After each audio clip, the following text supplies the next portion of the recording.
Hi, Hi, everybody. We're back. we're back. Yeah. And just following from last week we talked about the inside out nature of life. How what I experience in my life is really just that reflection of my own thinking, my own moment to moment thinking on the inside. It's never really the circumstance, the guy cutting me off in traffic, that's making me feel a certain way. I'm simply feeling my moment to moment thinking. Yeah, and I guess I'd emphasize that as we get curious about seeing this, it's really good to notice what my moment to moment to moment thinking is and how that plays out as my life experience. Yeah, and so we wanted to carry it forward this week by looking a little more deeply at who we really are, because that is kind of I the, love that. this is one of our favorite topics. This is kind of what it's all about, because our lives, as I see more and more clearly, are really being directed. It's really like there's this magnetic pull to come back to who we really are and be a reflection of that in the world. So, one of the analogies that came to my mind when I was thinking about this is that, in if I go to the movies, there's this projector that's pushing everything up on the screen.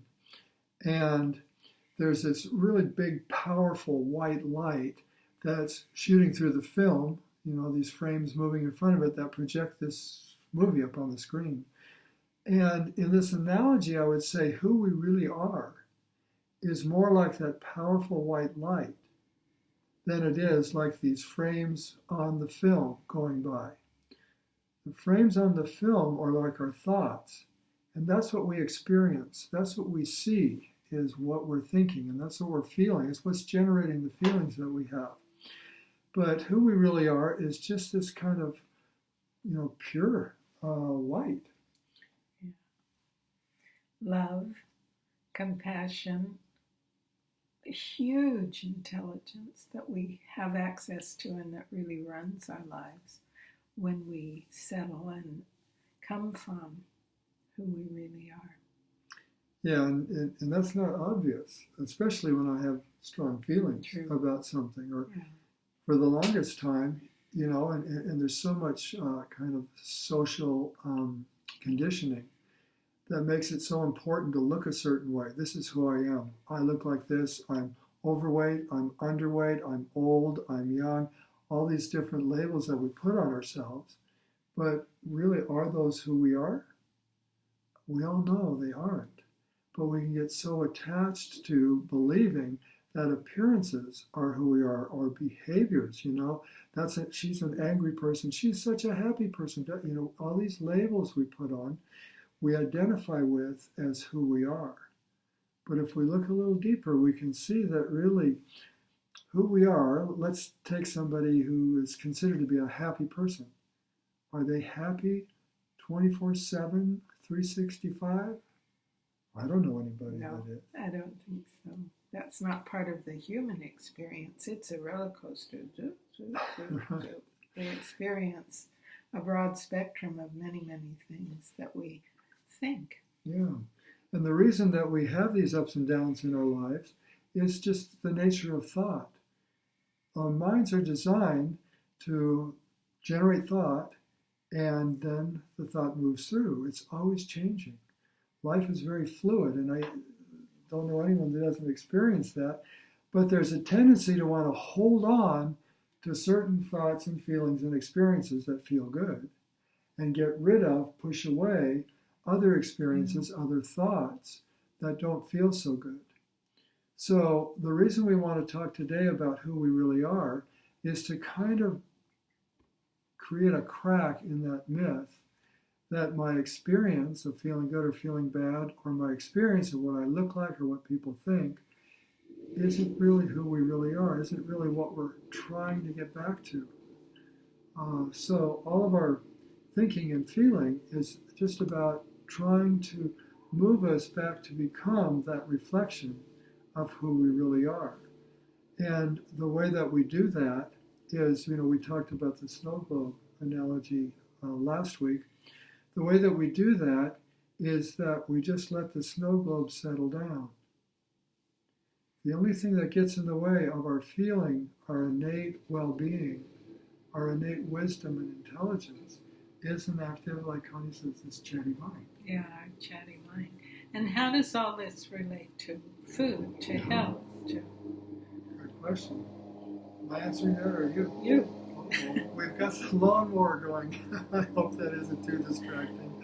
But so the way that relates is that we'll often, we talked about chips and chocolate last week and how we have these urges to have some chips or chocolate because it feels like that's going to bring us some relief from some pressure, which is actually all thought generated. All that chatty mind pressure. The more active my mind, the more tension in my body and in my feeling level I find for me, anyway. So the good news about all this is that actually we're designed to get back to this state of well-being. Everything that we do is always trying to bring us back to well-being. So we may grab chips or chocolate, which in the long run are not good solutions. But it's just the mind's best attempt to do what it can think of to do to bring us back to that state of rest and what Connie was saying, the love and the compassion and the peace and that sense of well-being of who we really are. Yeah, and the good news for me is, and I've experienced this so many times, the more I've become aware of this little chatty mind and big mind, who I really am, is if I don't respond to the urge, if I don't grab chocolate or chips or whatever, it goes right away. It just moves through.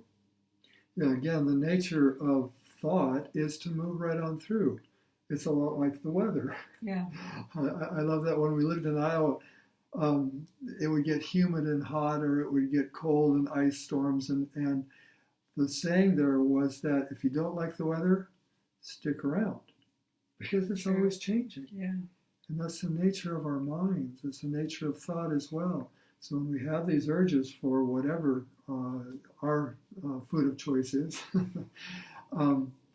if we just pause for a moment, you might notice that in 5 minutes, it's not there anymore. And life is just living through us in a whole new reality. There's different frames of the film in front of that powerful white light of consciousness that now it's a different reality, and we don't have those same feelings.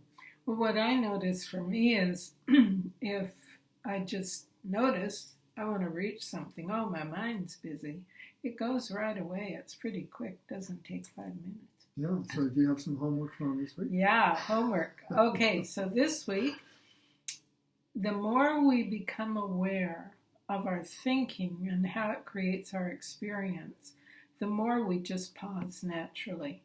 That's just part of what's built in to our natures. So this week, when you want to grab for something, first of all, just notice, am I in that chatty mind again? I can just notice my thinking, and strangely enough, it shifts. So see for yourself, find what your answers are for you by getting curious about watching urge. Is that coming from my chatty mind thinking? And the more I have awareness of that, and that's why I'm feeling such a push to grab, it dissolves. It's also a big part of who we are. Lovely to be with you. Now, food. Huh? Food. So, I want to give a series of recipes actually for oil-free salad dressings or dressings for dark leafy greens and veggies. They are so good, and today we're going to do a Caesar made with cashews. Heaven. So it's really good. Yeah, give it a try. And again, you can use it on a salad, or every lunch we steam greens. Like today we're doing chard, cabbage, a little bit of kale, zucchini, a fresh turnip from the garden, yum, and a few string beans. And that with that Caesar dressing is so good.